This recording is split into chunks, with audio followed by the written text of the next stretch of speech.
प्यारे बच्चों, class 9th का आपका जो चैप्टर है संस्थाओं का कामकाज एसएसटी का एक चैप्टर है, पॉलिटी से है। बहुत आसान चैप्टर है। ध्यान रखना कि बहुत ज़्यादा पढ़ने की ज़रूरत नहीं है। कोई बच्चा आपको डरा दे, कोई टीचर इतना डरा दे कि ये भी पढ़ना वो भी पढ़ना। जितना मैं पढ़ाऊँ उतना ही आपने पढ़ना है। इसके बाहर से कुछ भी नहीं आएगा, ठीक है। और घबराने की ज़रूरत नहीं है। मैं 2 पार्ट्स में इसको जो है 2 से 3 पार्ट्स में कोशिश करूँगा कि 2-3 पार्ट में इसको डाल दूँ और जितने भी क्वेश्चन आंसर है इस चैप्टर के वो भी डाल दूँ, ठीक है ना। दो पार्ट में हो सकता है कि एक्सप्लेनेशन हो जाए पूरा, और उसके बाद जो है तीसरे पार्ट में सारे के सारे क्वेश्चन आंसर को मैं एक बार समझाने का काम कर दूंगा, ठीक है। संस्थाओं का कामकाज, संस्थाओं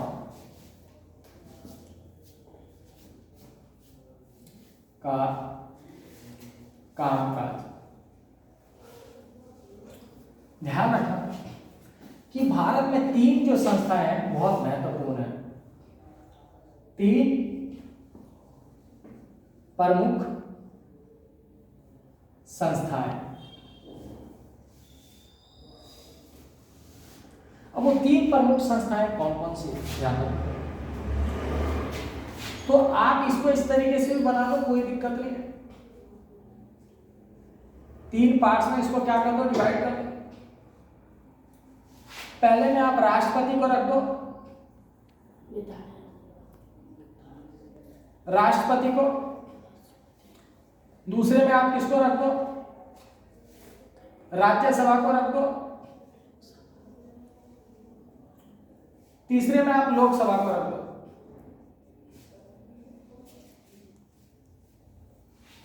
बहुत ही इंपॉर्टेंट ये 3 जो संस्थाएं हैं, ये बहुत इंपॉर्टेंट है इस चैप्टर में। इसमें क्या देखोगे आप कि जो पहला जो राष्ट्रपति है, राष्ट्रपति,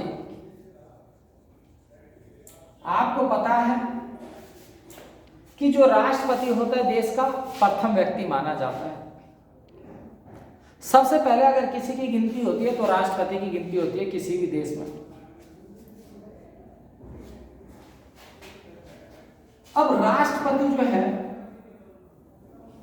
प्रथम व्यक्ति होने के साथ साथ जो पूरी की पूरी जो हमारी सेना होती है ना, सेना का सुप्रीम भी होता है, सुप्रीम कमांडर कह सकते हो।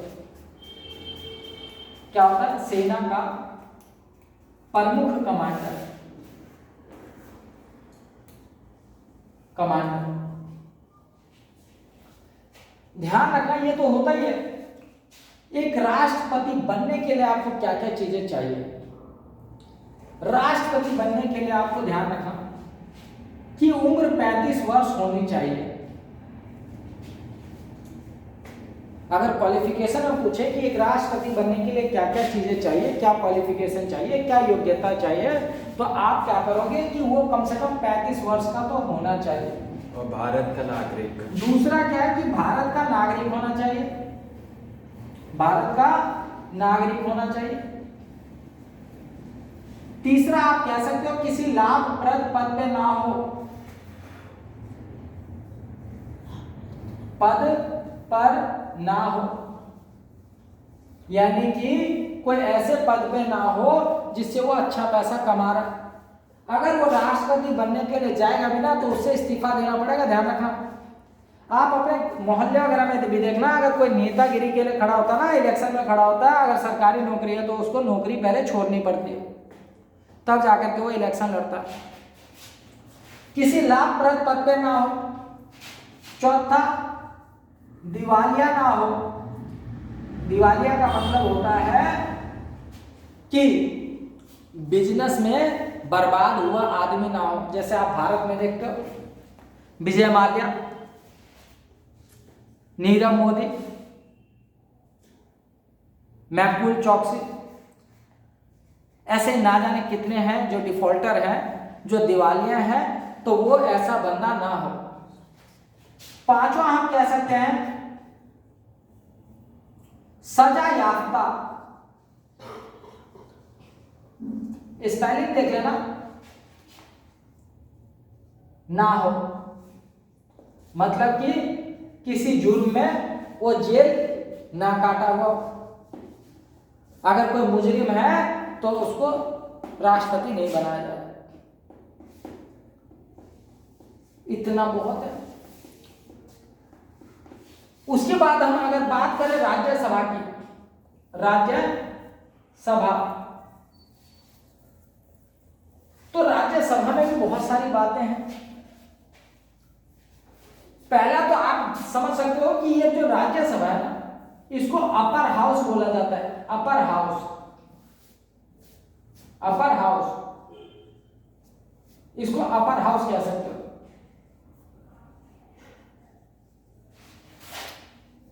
ये सदन का अपर हाउस होता है। दो सदन होते हैं, लोकसभा और राज्यसभा।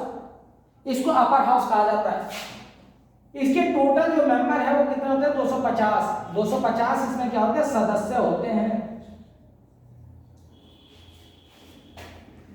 तीसरा इसमें क्या होता है कि जो 238 हैं ये अप्रत्यक्ष रूप से चुने जाते हैं। अप्रत्यक्ष रूप से चुने जाते हैं। कहोगे सर अप्रत्यक्ष क्या? अप्रत्यक्ष का मतलब होता है कि इसको डायरेक्ट जनता नहीं चुनती है। इसको डायरेक्ट जनता नहीं चुनती है तो कौन चुनता है? इसको एमएलए चुनते हैं अपने अपने राज्यों में, तो राज्यसभा का मेंबर बनते हैं। अब कहोगे सर 250 मेंबर है तो ये तो 238 ही है, 238 है, तो बाकी 12 कहां गए? भाई 12 सदस्यों को राष्ट्रपति चुनता है, राष्ट्रपति द्वारा मनोनीत होते हैं, द्वारा चुने जाते हैं।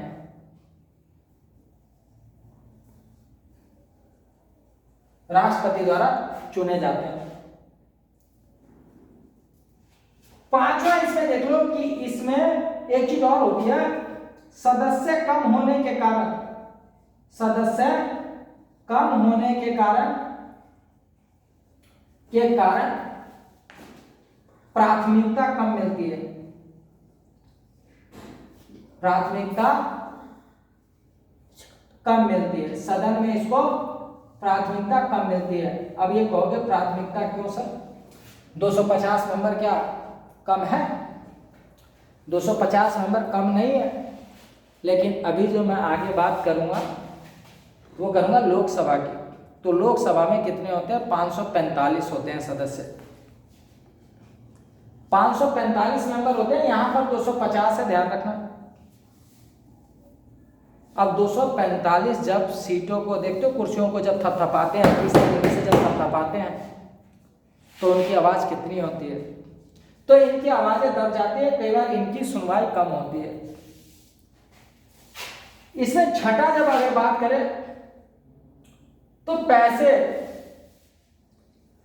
के मामले में कम अधिकार है, इनको में कम अधिकार है।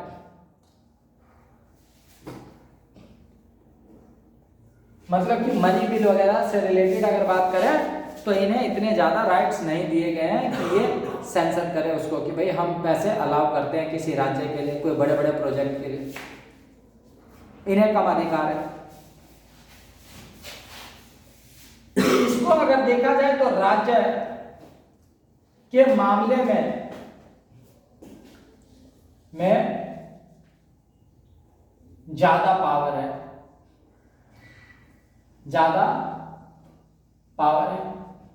यानी कि एक जिस राज्य से भी चुन करके जाते हैं, राज्यसभा का मेंबर बनते हैं, चाहे पंजाब हरियाणा जिस तरीके से भी जहां से भी वो होता है, ठीक है ना, ये एमएलए होते हैं और नए भी होते हैं।